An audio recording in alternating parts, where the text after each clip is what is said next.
En novembre 2012, ce qui aurait dû être une simple visite obligatoire d'un fils à son père pendant les vacances de Thanksgiving s'est transformé en l'une des affaires criminelles les plus troublantes de l'histoire récente du Colorado. Dylan Redwin, un garçon d'accent grave peine 13 ans, a mystérieusement disparu de la maison de son père, Mark Redwin, et la raison était effrayante, il avait découvert un secret de son père qui lui a coûté la vie. Si vous n'êtes pas encore abonné à la chaîne, c'est le moment parfait pour vous abonner et suivre cette histoire incroyable et comprendre quels secrets ont poussé un père à prendre la vie de son propre fils. Pour comprendre comment cette terrible affaire a commencé, nous devons revenir au jour fatidique où Dylan a été obligé de rendre visite à son père avec qui il entretenait une relation compliquée. Cette visite, déterminée par une ordonnance du tribunal après le divorce de ses parents, serait le cadre parfait pour la découverte d'un sombre secret qui finirait par coûter la vie à l'adolescent. Le 18 novembre 2012, Dylan s'est envolé pour le Colorado pour passer les vacances de Thanksgiving avec son père à Byfield.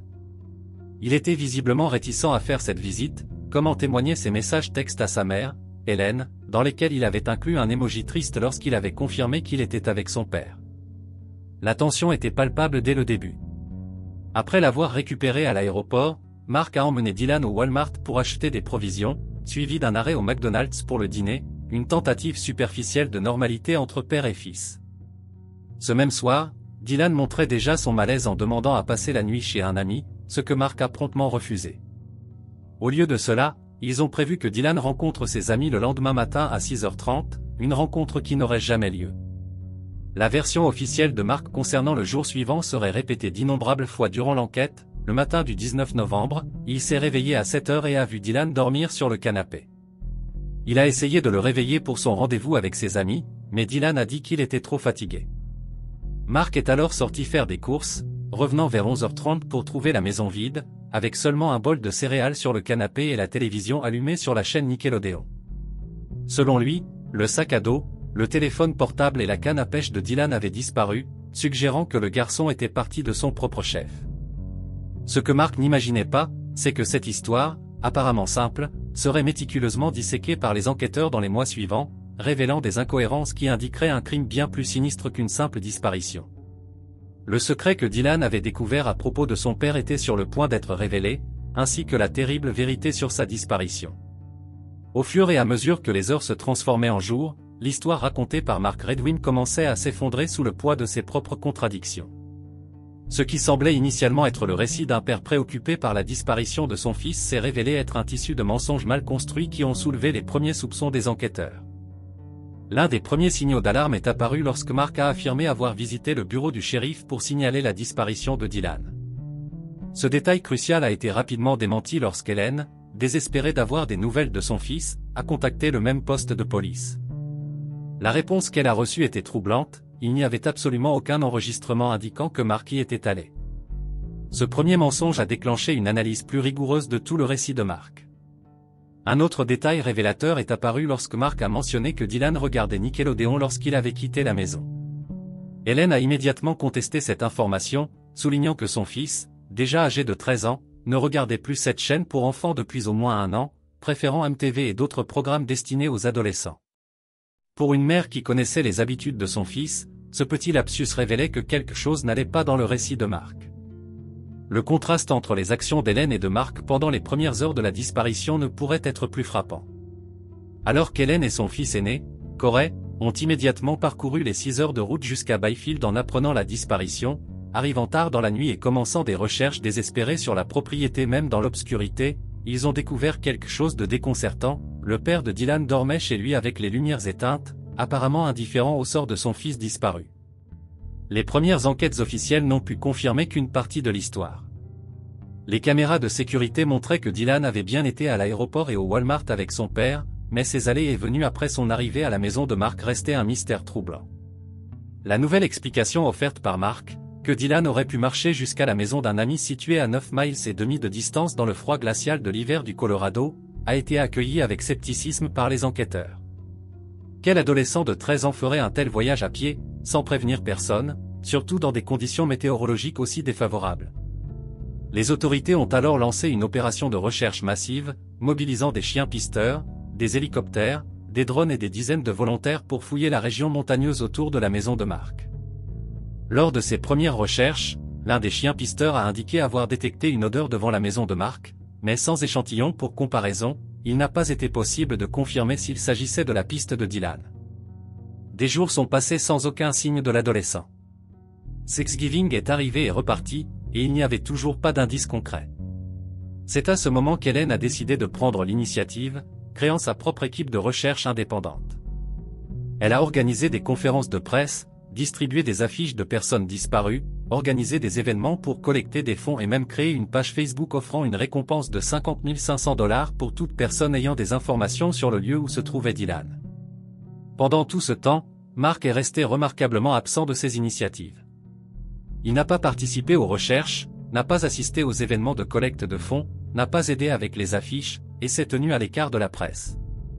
Lorsqu'il a été interrogé sur son comportement apparemment désintéressé, Mark répondait simplement que les gens avaient besoin de quelque chose à dire et insistait sur son innocence, affirmant ne pas savoir ce qui était arrivé à son fils.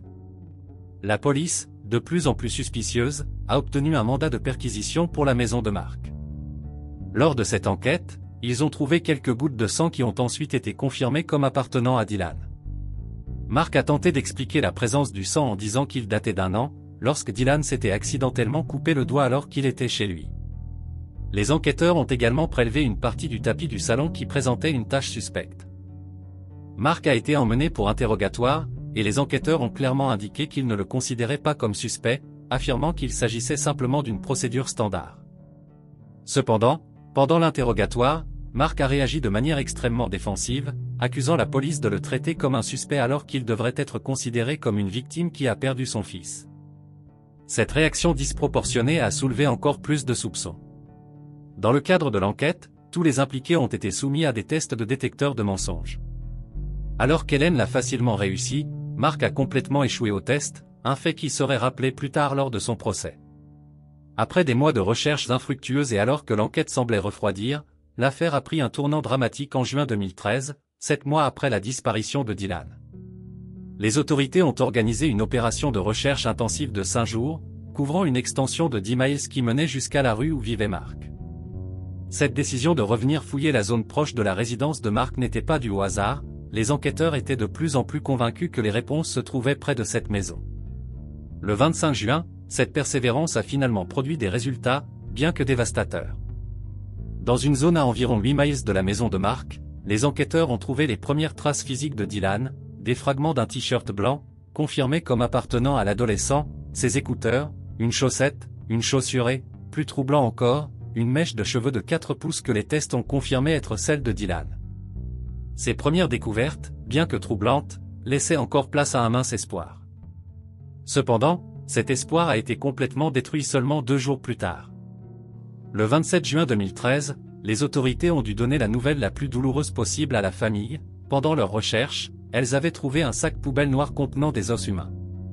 Les analyses médico-légales ont rapidement confirmé que ces restes partiels appartenaient à Dylan Redwin. L'endroit où les restes ont été trouvés présentait des caractéristiques qui ont soulevé encore plus de soupçons sur Mark. Les os se trouvaient dans une région extrêmement escarpée et difficile d'accès, à environ 8 miles de la maison de Mark. C'était une zone qui nécessitait une connaissance du terrain et de la détermination pour y parvenir, pas un endroit où quelqu'un trébucherait simplement par hasard, et certainement pas un lieu où un adolescent de 13 ans irait seul pour pêcher ou explorer. Le week-end suivant la découverte, la communauté a organisé une veillée aux chandelles et un lâcher de ballons en mémoire de Dylan. Mark, une fois de plus, n'a assisté à aucun de ces événements, une absence qui a été remarquée et commentée par tous. Les médecins légistes, en analysant les os trouvés, ont rencontré des difficultés pour déterminer avec précision la cause du décès. Les restes étaient trop partiels pour établir de manière concluante si Dylan avait été victime d'une attaque d'animal sauvage, comme Mark l'affirmait, ou s'il avait subi une violence humaine. L'histoire ne s'arrêterait pas là. Dans un rebondissement troublant, au printemps 2014, vers 2 heures du matin, Mark a appelé un journaliste, l'informant qu'il était sur le point d'être admis dans un hôpital psychiatrique parce qu'il devenait fou à cause des harceleurs, hatters et journalistes. Il a affirmé qu'Hélène était passée en voiture devant sa maison en criant « assassin » par la fenêtre. Le journaliste était confus quant à la raison pour laquelle Mark l'aurait contacté plutôt qu'un ami ou un membre de la famille. Peu après, Hélène a obtenu une ordonnance restrictive contre Mark, craignant pour sa sécurité et celle de ses autres enfants, Corey et Brandon, ce dernier ayant des enfants. En août 2015, près de 3 ans après la disparition, Mark a finalement été officiellement identifié comme une personne d'intérêt dans l'affaire, tandis qu'Hélène, son petit ami et Corey ont tous été écartés comme suspects. Mark était le seul qui présentait des incohérences significatives dans son récit et un comportement étrange après la disparition. La découverte la plus cruciale de l'affaire viendrait le 1er novembre 2015, lorsqu'un cycliste parcourant un sentier sur Mountain Valley Road a trouvé un crâne humain. Les examens médico-légaux ont identifié le crâne comme étant celui de Dylan et ont révélé des détails troublants. Il y avait une fracture juste au-dessus du sourcil gauche et des signes clairs de traumatisme contondant à l'arrière de la tête. Ces découvertes contredisaient définitivement la théorie de Mark selon laquelle Dylan avait été attaqué par un animal sauvage. Les médecins légistes ont confirmé que ce type de traumatisme n'était pas cohérent avec une attaque animale, mais indiquait clairement une violence humaine. Lorsqu'il a été confronté à ces preuves, Mark a de nouveau changé son histoire, affirmant maintenant qu'il croyait que Dylan avait été kidnappé et assassiné. Les interrogateurs ont immédiatement souligné l'incohérence de cette théorie avec les preuves. Non satisfait, Mark a développé encore une autre théorie, suggérant que Dylan aurait pu être accidentellement abattu par un chasseur. Il était tellement convaincu de cette possibilité qu'il est allé jusqu'à enregistrer une vidéo de lui-même se rendant à l'endroit où le crâne de Dylan a été trouvé, démontrant comment l'adolescent aurait pu être touché par un chasseur, et l'a posté sur Facebook. Ce comportement bizarre a choqué la communauté et les enquêteurs, qui ont remarqué que Mark semblait être le seul déterminé à trouver des explications alternatives à ce que toutes les preuves indiquaient comme étant un homicide commis par quelqu'un proche de Dylan.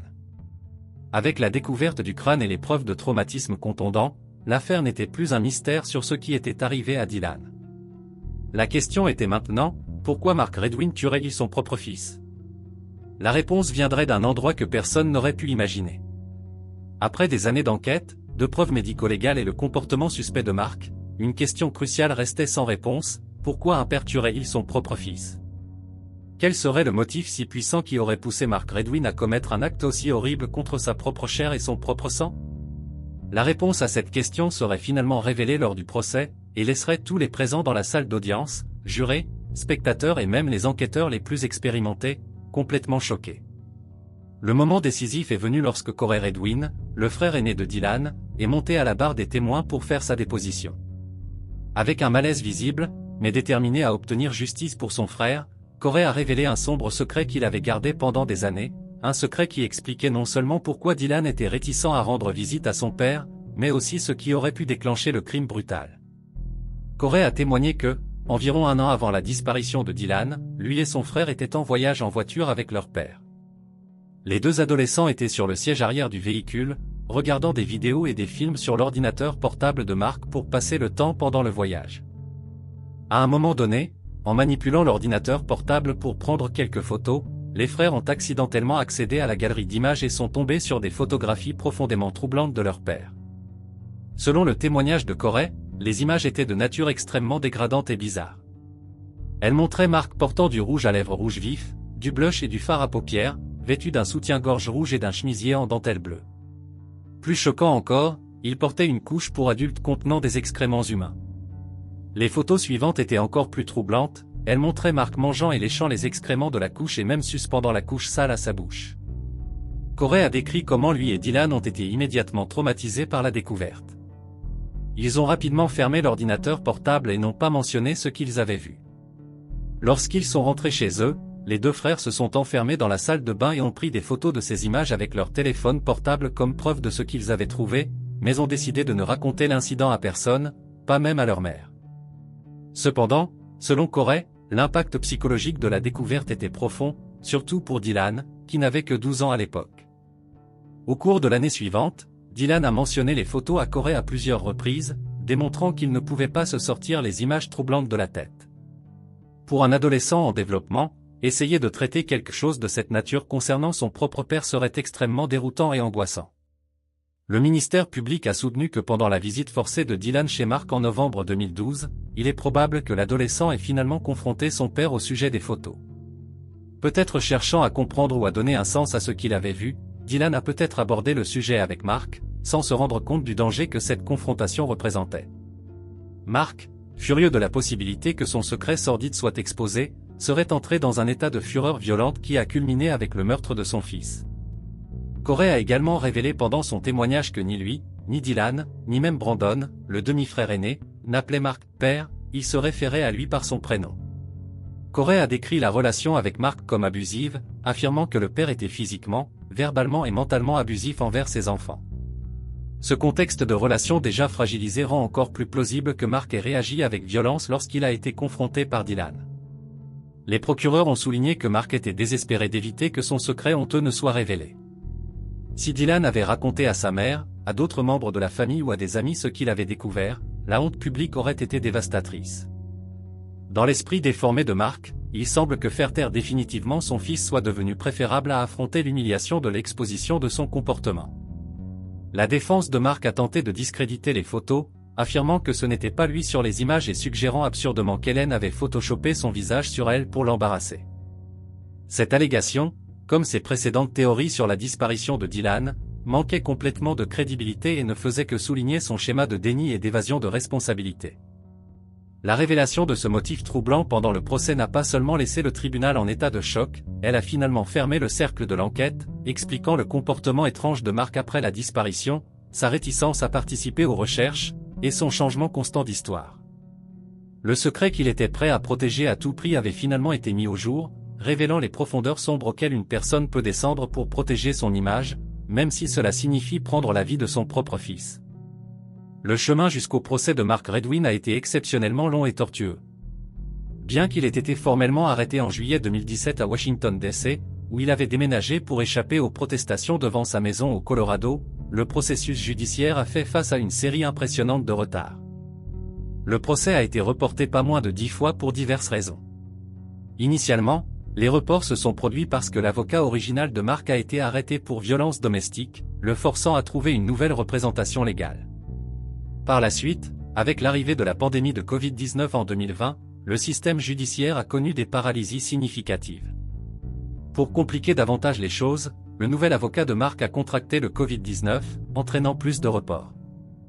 Ce n'est qu'en 2021, près de 9 ans après la disparition de Dylan, que le procès a finalement commencé. Pendant le procès, l'accusation a présenté un récit détaillé et troublant des événements. Selon les procureurs, Mark avait tué Dylan dans le salon de la maison, le frappant violemment à l'arrière de la tête.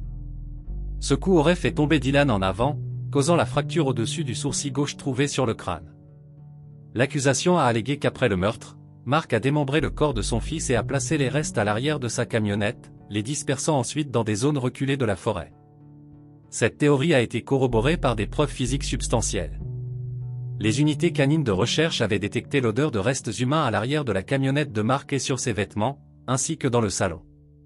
Les enquêteurs médico-légaux, utilisant une lumière noire, ont trouvé des traces de sang dans toute la pièce, sur le sol, sur le canapé, sur la table basse et sous un tapis. Le modèle de distribution du sang était cohérent avec une attaque violente suivie d'une tentative de nettoyage. Le comportement erratique et suspect de Mark au fil des ans a pesé significativement contre lui pendant le procès. Les jurés ont été informés de ses multiples échecs au test de détecteur de mensonges et de son refus de se soumettre à un test pendant l'émission du Dr. Phil, un moment infâme où il est sorti furieusement de la scène au milieu des huées du public. Une compilation chronologique de ces différentes théories sur la disparition de Dylan a été présentée, de la fugue volontaire, à l'attaque d'animal sauvage, à l'enlèvement par des étrangers, jusqu'au prétendu tir accidentel d'un chasseur, chacune plus improbable que la précédente. Le procès a également mis en lumière un schéma troublant de comportement qui s'étendait bien au-delà du cas de Dylan. Betsy, la première ex-femme de Mark et mère de son fils aîné, Brandon, a fait un témoignage percutant. Elle a rapporté que, pendant les 6 années turbulentes de son mariage avec Mark, il avait fait une menace terrifiante pendant le processus de divorce, il a dit qu'il tuerait Brandon pour qu'elle ne puisse plus jamais voir son fils. Cette menace, faite des décennies plus tôt, a pris une nouvelle et sinistre dimension à la lumière de ce qui est arrivé à Dylan. Betsy a également partagé un souvenir troublant d'environ 30 ans auparavant. Lors d'un voyage de camping avec Mark, il avait commenté nonchalamment, tout en observant le paysage forestier isolé, que cette zone serait un endroit parfait pour se débarrasser d'un corps. À l'époque, elle avait interprété le commentaire comme une plaisanterie morbide, mais des années plus tard, avec le fils de ce même homme retrouvé démembré dans une zone forestière similaire, ces paroles ont pris un sens profondément troublant. Brandon a également témoigné au procès, rapportant un incident révélateur pendant les premiers jours de recherche de Dylan. Lors d'une réunion pour coordonner les efforts de recherche, Brandon a confronté Mark sur son manque de participation, se demandant pourquoi il restait à la maison alors que tous les autres cherchaient désespérément Dylan. Brandon a observé que, tout au long de l'épreuve, il n'a jamais vu Mark pleurer ou montrer de l'anxiété, il semblait simplement ennuyé par la situation. Plus incriminant encore, Brandon se souvenait que Mark avait mentionné, bien avant la découverte du crâne, qu'il croyait que Dylan était mort à cause d'un traumatisme contondant à la tête, une cause de décès trop spécifique pour être une supposition aléatoire.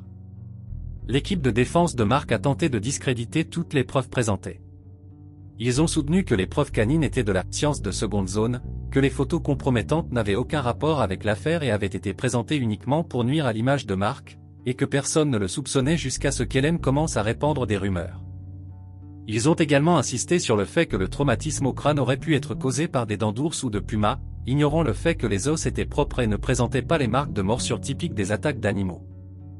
Dans un dernier geste désespéré, ils ont allégué que la police avait été biaisée et négligente depuis le début de l'enquête. Après avoir entendu tous les témoignages et examiné les preuves, le jury s'est retiré pour délibérer. Il n'a fallu que 6 heures, une période relativement courte pour une affaire aussi complexe, pour qu'ils parviennent à un verdict unanime. Mark Redwin était coupable de meurtre au second degré et d'abus d'enfant ayant entraîné la mort. Le 15 août 2017, Mark s'était déclaré innocent de toutes les accusations, maintenant sa position de déni jusqu'à la fin. Hélène, qui connaissait bien son ex-mari, n'a pas été surprise par cette déclaration, notant qu'elle était cohérente avec son schéma de ne jamais assumer la responsabilité de ses erreurs, quelles que soient les preuves. Finalement, en 2021, Mark Redwin, alors âgé de 59 ans, a été condamné à 48 ans de prison sans possibilité de libération conditionnelle. Bien que beaucoup aient demandé pourquoi il n'a pas reçu la prison à vie pour un crime aussi odieux, la réalité est qu'avec près de 60 ans et face à près de 5 décennies d'incarcération, Mark passera probablement le reste de ses jours derrière les barreaux. Pendant la lecture de la sentence, Mark est resté assis, émotionnellement impassible, avec un regard vide, la même expression qu'il avait maintenue tout au long de la disparition et de la mort de son fils. Étonnamment, même après sa condamnation, il y a des personnes qui continuent de croire en son innocence, arguant qu'il a été injustement accusé.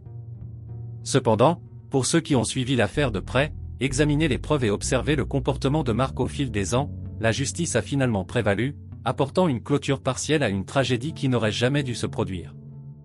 Si vous avez été touché par cette histoire, n'oubliez pas de vous abonner à la chaîne pour plus de cas de crimes véritables et de mystères non résolus.